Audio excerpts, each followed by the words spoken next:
নতুন একটা রেসিপিতে সবাইকে স্বাগত জানাচ্ছি। আজকে তৈরি করব বাঁধাকপির ভর্তা বা বাঁধাকপি মাখাও বলতে পারেন।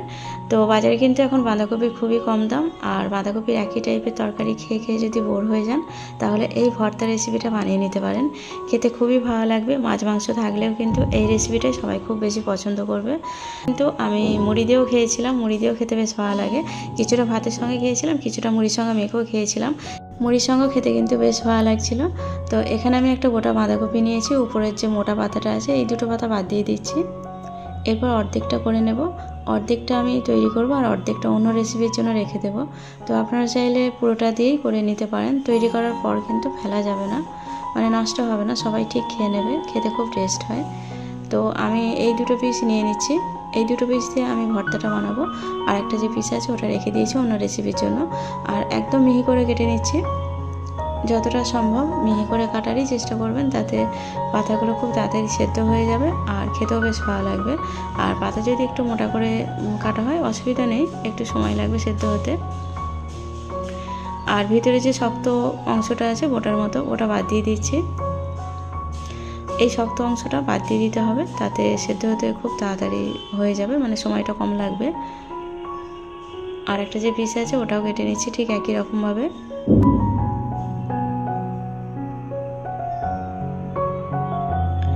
দুটো পিস আমার প্রায় কাটা হয়ে এসছে। এরপর এটা 2 থেকে 3 বার পরিষ্কার জলে ধুয়ে নিতে হবে। তো ধোয়ার জন্য আমি একটা পাত্রে তুলে নিচ্ছি। পাত্রে তুলে নেওয়ার পর আমি এটাকে ধুয়ে নেব। আর একদম মিহি করেই কেটেছি, দেখে বোঝা যাচ্ছে। আপনারা আপনাদের পছন্দ মতো ভাবে কেটে নেবেন, যেটা সুবিধা হয়। 2 থেকে 3 বার ধুয়ে নেওয়ার পর কড়া বসিয়েছি গ্যাসের উপরে। কড়াটা গরম হয়ে গেছে, পাতাগুলো দিয়ে দিচ্ছি। আর এই পাতাগুলো সেদ্ধ করার জন্য বাইরে থেকে কোনো রকম জল দেব না, পাতার মধ্যে যে জলটা আছে ওই জলেই সেদ্ধ করে নেব। আর সামান্য একটু নুন দিচ্ছি, হাফ চামচের থেকে একটু কম, কারণ নুন আবার পরেও ব্যবহার করব।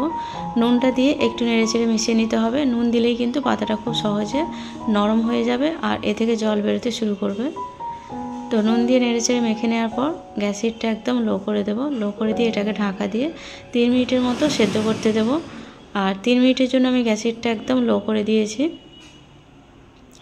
আর ঢাকনাটা দিয়ে অপেক্ষা করব। 3 মিনিট হয়ে গেছে, পাতাগুলো কিন্তু অনেকটাই নরম হয়ে গেছে আর কিছুটা সেদ্ধ হয়ে এসছে। আবার একটু নেড়ে চেড়ে দিয়ে আবারও 3 মিনিটের জন্য ঢাকা দিয়ে দেব। 6 মিনিটে কিন্তু পাতাগুলো খুব ভালোভাবে সেদ্ধ হয়ে যাবে। আবারও ঢেকে দিলাম, আবারও অপেক্ষা করছি। 6 মিনিট পর এবার নেড়ে চেড়ে যে অল্পটুকু জল আছে সেটা একটু শুকনো মতো করে নিতে হবে। আর বাঁধাকপি সেদ্ধ করতে কিন্তু কোনো রকম জলের প্রয়োজন হবে না।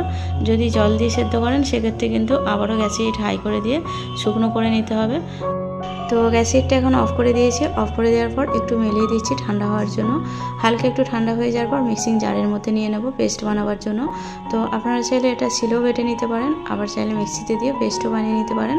তো আমি মিক্সিতে দিয়ে পেস্টটা কিন্তু একদম মিহি করে করব না, একটু যেন পাতা পাতা বা ছিবড়ের মতো থাকে এরকমভাবে পেস্ট করব। একদম মিহি করে করলে অতটা খেতে ভালো লাগবে না, কারণ বাঁধাকপি এমনিই পুরোটাই পাতা, তারপর একদম মিহি পেস্ট হয়ে গেলে অতটা ভালো লাগবে না খেতে। তো তার জন্য একটু ছিবড়ে করে নিয়ে বাটতে হবে। তো সবটুকু নিয়ে নিয়েছি। এরপর পেস্টটা আমার রেডি হয়ে গেছে। আর এখানে কিন্তু ছিবড়ে মতোই হয়েছে। আমি একটু চামচের সাহায্যে তুলে দেখিয়ে দিচ্ছি। একটু গোটা পাতা পাতা মতো রেখেছি যাতে খেতে ভালো লাগে। তো কড়ার মধ্যে 2 চামচ সরষের তেল দিয়ে দিলাম। তেলটা গরম হয়ে যাওয়ার পর 4টে শুকনো লঙ্কা দিয়ে দিচ্ছি। লঙ্কা ভাজার একটা সুন্দর গন্ধ আছে, ওই গন্ধটার জন্যই কিন্তু ভাজা লঙ্কার ভর্তা খেতে একটু বেশি ভালো লাগে। তো লঙ্কাগুলোকে একটু লাল লাল করে ভেজে নিচ্ছি। আর গ্যাস হিটটা কিন্তু এখন লো হিটে আছে, লো হিটেই লঙ্কাগুলো ভাজতে হবে। লঙ্কাগুলো ভেজে একটা পাত্রে তুলে নিচ্ছি। আর এই তেলের মধ্যে আমি ওই ভর্তাটা তৈরি করে নেব। প্রথমে আমি হাফ চামচের মতো এতে কালো জিরে দিয়ে দেব। আর রসুনের কোয়া দিয়েছি প্রায় 6 থেকে 8 কোয়ার মতো হবে। একদম ঝিরিঝিরি করে কেটে দিয়েছি। রসুনের কোয়াটা একটু লাল করে ভেজে নিতে হবে। একটু কালারটা ব্রাউন মতো হয়ে গেলে এতে দিয়ে দেবো পেঁয়াজ কুচি। 2টো ছোটো সাইজের পেঁয়াজকে একটু মিহি করে কেটে দিয়েছি।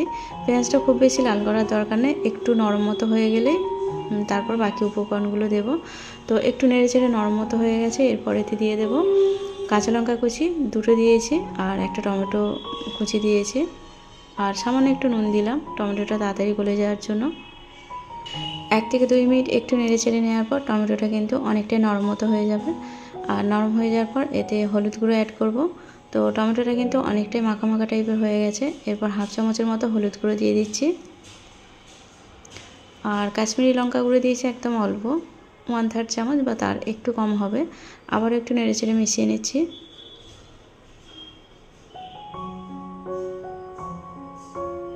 মিশিয়ে নেওয়ার পর এর মধ্যে আমি দিয়ে দেবো ওই পাতার পেস্টটা যেটা রেডি করে রেখেছিলাম। গ্যাসেরটা একদম লো করে দিয়েছি। পাতার পেস্টটা দিয়ে সব কিছু একসঙ্গে মিশিয়ে নিতে হবে। অর্ধেকটা বাঁধাকপি কিন্তু অনেকটাই কমে গেছে পেস্ট করার পর। আর এমনি বাঁধাকপি সেদ্ধ হওয়ার পর তো কমেই যায়, তো তার জন্য পরিমাণটা অবশ্যই নিজেদের প্রয়োজন অনুযায়ী নিতে হবে। সব কিছু ভালোভাবে নেড়ে চেড়ে মিশিয়ে নিচ্ছি।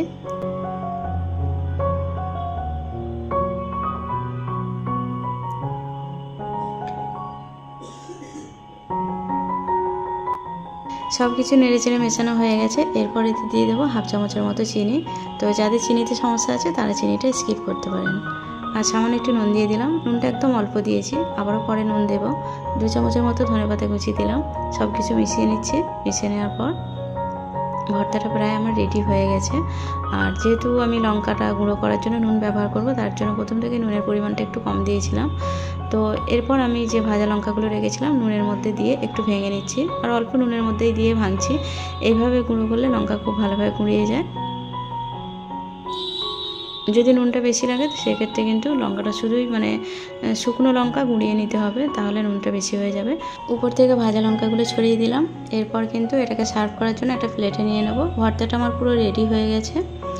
আর ভর্তাতে একটু কাঁচা সরষের তেলের গন্ধ থাকলে খেতে ভালো লাগে, তার জন্য একটু কাঁচা সরষের তেলও উপর থেকে ছড়িয়ে দিতে হবে।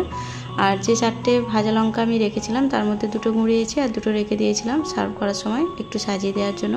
ভর্তাটা এমনি খেতে ভালো হয়, আর একটু যদি সাজিয়ে এইভাবে মসৃণ করে ভর্তাটা সার্ভ করতে দেওয়া হয় তাহলে দেখতে যতটা ভালো লাগবে আর খেতে তো এমনিতে ভালো হয়। তো 2টো লঙ্কা উপর থেকে দিয়ে দিচ্ছি। আর হাফ চামচের একটু কম সরষের তেল নিয়েছি, একটু কাঁচা সরষের তেল উপর থেকে ছড়িয়ে দেবো। তো আজকের রেসিপি এখানেই শেষ করছি। আশা করছি আজকের রেসিপিটা আপনাদেরকে খুবই ভালো লাগবে। অবশ্যই ট্রাই করে দেখবেন। আর যদি ভালো লেগে থাকে তো একটা লাইক করে দেবেন।